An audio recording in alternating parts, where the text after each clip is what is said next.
El Señor esté con ustedes. Del Santo Evangelio según San Lucas. En aquel tiempo Jesús estaba a orillas del lago de Genesaret y la gente se agolpaba en torno suyo para oír la palabra de Dios. Jesús vio dos barcas que estaban junto a la orilla. Los pescadores habían desembarcado y estaban lavando las redes. Subió Jesús a una de las barcas, la de Simón. Le pidió que la alejara un poco de tierra y sentado en la barca enseñaba a la multitud. Cuando acabó de hablar dijo a Simón: «Lleva a la barca mar adentro y echen sus redes para pescar». Simón replicó: «Maestro, hemos trabajado toda la noche y no hemos pescado nada, pero confiado en tu palabra echaré las redes». Así lo hizo. Y cogieron tal cantidad de pescados que las redes se rompían. Entonces hicieron señas a sus compañeros que estaban en la otra barca para que vinieran a ayudarlos. Vinieron ellos y llenaron tanto las dos barcas que casi se hundían. Al ver esto, Simón Pedro se arrojó a los pies de Jesús y le dijo: «Apártate de mí, Señor, porque soy un pecador». Porque tanto él como sus compañeros estaban llenos de asombro al ver la pesca que habían conseguido. Lo mismo les pasaba a Santiago y a Juan, hijos de Zebedeo, que eran compañeros de Simón. Entonces Jesús le dijo a Simón: «No temas, desde ahora serás pescador de hombres». Luego llevaron las barcas a tierra y dejándolo todo, lo siguieron. Palabra del Señor. ¿Gustan sentarse un momento? Tenemos hoy en el Evangelio de San Lucas la narración de lo que se llama la pesca milagrosa. Primero nos habla de la predicación de Jesús. El Señor va a anunciar el reino de Dios. Deja pues su vida oculta y sale a predicar a orillas del lago.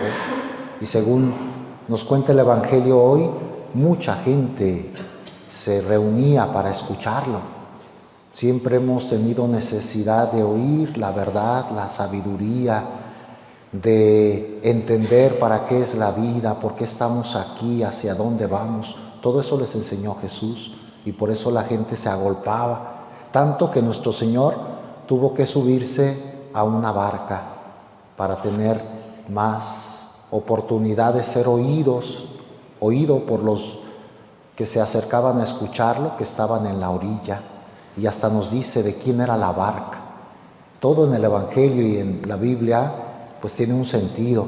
¿Por qué aclarará que se sube a la barca de Simón y desde allí enseña? ¿Quién es Simón? La roca sobre la que se va a edificar la iglesia, el Papa, es el sucesor de Simón Pedro. ¿Y qué es la barca? ¿Qué simboliza la iglesia? La iglesia que preside el Papa es desde donde nosotros debemos escuchar la palabra de Dios.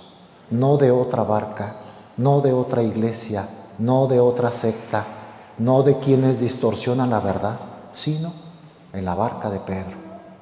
Nosotros, fieles al magisterio del Papa, a él es el que tenemos que escuchar porque Él es el vicario de Cristo en la tierra. Yo creo que esto nos sirve para aclarar por qué no tenemos que salirnos de la verdad de la iglesia. A veces hay personas ya están tocadas por una cierta confusión, dudas, y es que yo fui con estos y con aquellos otros que no creen en lo que nosotros creemos, y que hablan contra la Virgen y hablan contra el Papa y hablan contra los sacerdotes y no creen en la confesión sacramental y no creen en la intercesión de los santos y dicen que por qué tenemos imágenes. ¿Cuántas cosas atacan fuera de la iglesia del Papa, fuera de la barca de Pedro? Que no haya en nosotros esa especie de confusión, sino en la iglesia de Cristo. Por ahí vamos seguros. Jesús está en la barca de Pedro. Primera enseñanza. Luego les dice: remen mar adentro. lleva la barca mar adentro y echen las redes para pescar. Por cierto, esta expresión, remen mar adentro, la usó el Papa Juan Pablo II cuando iba a empezar el tercer milenio. Nos recuerda el querido Papa Juan Pablo II. Ese fue el lema de la Iglesia cuando íbamos a pasar hacia el año 2000. Había carteles en todos lados, dibujos de una barca precisamente, y con esta expresión que era en latín, duc in altum, remen mar adentro. Una invitación como a profundizar la fe, a no temer, a escuchar al Señor y a echar las redes, así como que no teman, van a ser tiempos difíciles, decía el Papa, pero con Cristo remando mar adentro, profundizando la fe, vamos a salir adelante. Así les dice y les manda que echen la red para pescar y consiguen una pesca milagrosa gracias a que Simón primero replica: Señor, hemos trabajado toda la noche y no hemos pescado nada, pero confiado en tu palabra, echaré las redes. Y cogieron tal cantidad de pescados, nos dice San Lucas, que 2 barcas eran insuficientes para cargar tantos pescados. La pesca milagrosa. Y recordemos algo, Simón Pedro y sus compañeros eran pescadores, o sea, no eran aficionados, vivían de la pesca, sabían dónde había peces, dónde soplaba el viento. El lago de Genezaret era como su casa, ahí se habían criado. Si alguien sabía pescar en ese lago, era Simón, su hermano Andrés, Santiago y Juan, que menciona hoy también el Evangelio. Eran pescadores. Habían intentado toda la noche con su experiencia, con su sabiduría, y no habían pescado nada. Por eso replica, Señor, así como diciéndole: ¿tú quién eres para darnos el consejo? Que yo sepa, tú no eres pescador. Sabemos que nuestro Señor era carpintero en Nazaret, no había ejercido la pesca, pero confío en Él. Confiado en tu palabra, echaré las redes. ¿Qué nos enseña esto? Que lo que aparentemente es imposible humanamente, con la gracia de Dios, todo es posible, confiado en Él. Lo que no podemos superar solos, lo superamos con la gracia de Dios, con la fe, con la unión con Dios. ¿Cuántas veces nosotros no sabemos ya cómo superar algún problema, alguna pena, alguna duda? Nuestra vida va naufragando. ¿En quién tenemos que confiar? En el Señor. Confiado en tu palabra, echaré las redes.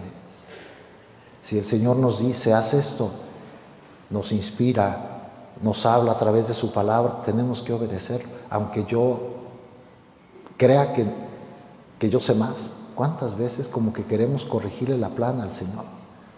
El Evangelio mismo, Él nos dice: perdona a tus enemigos. ¿Cómo, Señor, si yo tengo derecho a vengarme?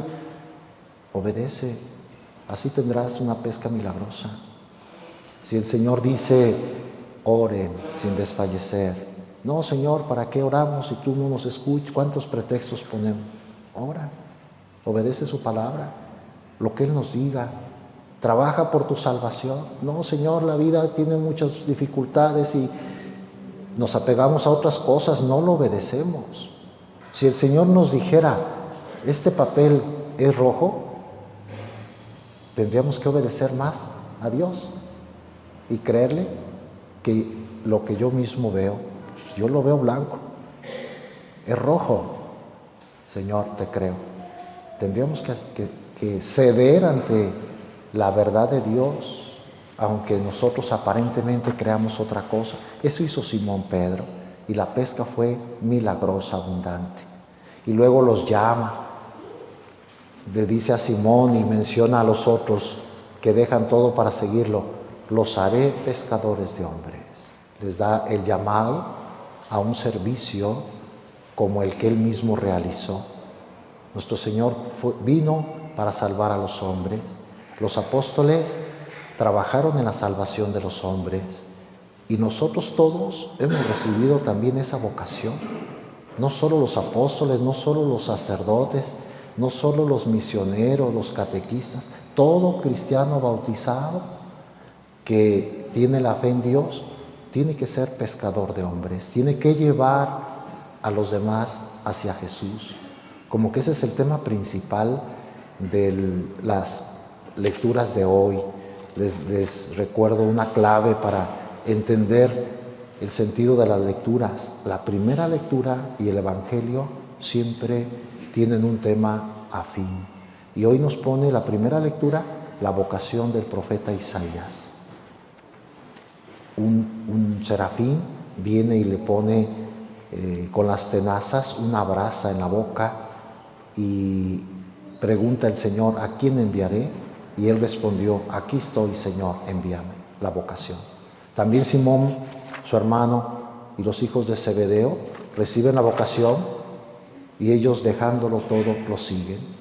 Como que el tema más importante en este domingo quinto ordinario es ese, saber que el Señor nos llama, que con Él tenemos que pescar hombres, es decir, llevarlos a la salvación eterna, que muchos necesitan. Si nosotros no actuamos, Jesús actúa pues a través de nosotros. Él quiere salvar a los demás a través de nosotros.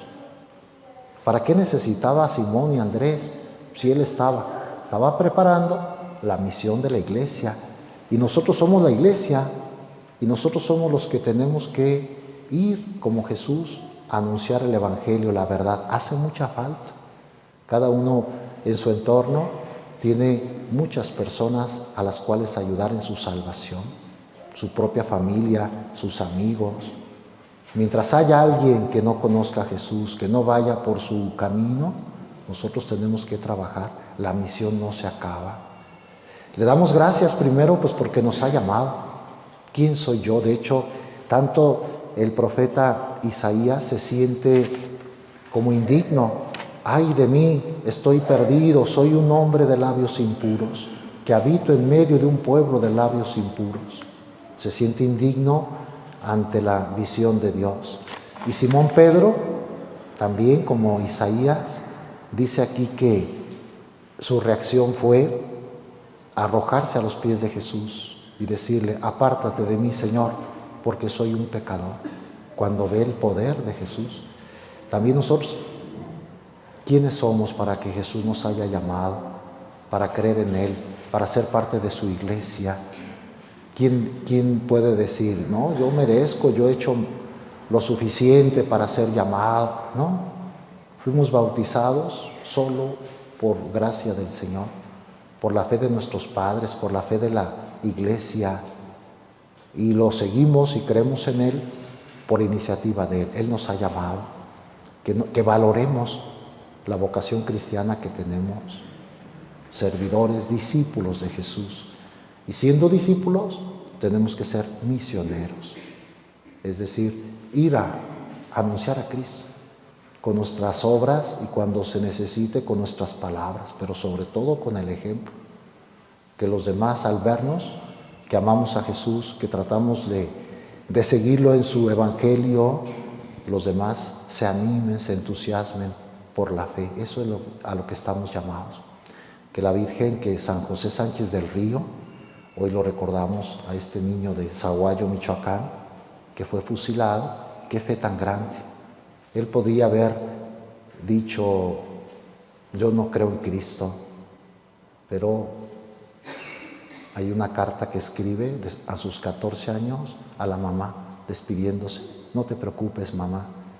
Está la lotería, está la oportunidad de ganarnos el cielo si damos testimonio de Jesús. Nunca ha sido tan fácil ganarse el cielo. Había persecución contra la iglesia. Yo quiero ganarme el cielo, no te preocupes. Así como que infundiendo valor que él mismo tenía.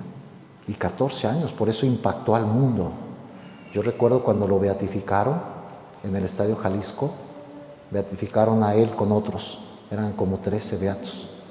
Vino un cardenal portugués en nombre del Papa a beatificarlos en el 2005. y iban sacando imágenes de cada beato. Y recuerdo cuando sacaron la imagen de Joselito, todo el estadio como si fuera un partido, como si hubieran metido un gol, fue una aclamación, una veneración que tiene este santo. Después, cuando lo canonizó el Papa, en el 2016, el Papa Francisco, allá en Roma, también las miradas de los cristianos del mundo sobre Joselito fue representado por un muchacho de Michoacán, vestido como él, pantalón de mezclilla, descalzo, porque él murió descalzo, le quitaron la planta de los pies, con una camisa blanca y entró con una palma del martirio. Y también en la liturgia de Roma, en el 16, pues todos así como admirados, y sigue haciendo mucha intercesión. Hay reliquias de Joselito en algunas parroquias de nuestra ciudad y es muy venerado, hoy que no pase desapercibido para nosotros. Dios nos manda ejemplos de lo que es servir a Cristo, amarlo hasta el martirio. Que José Sánchez del Río interceda por nosotros, que así sea.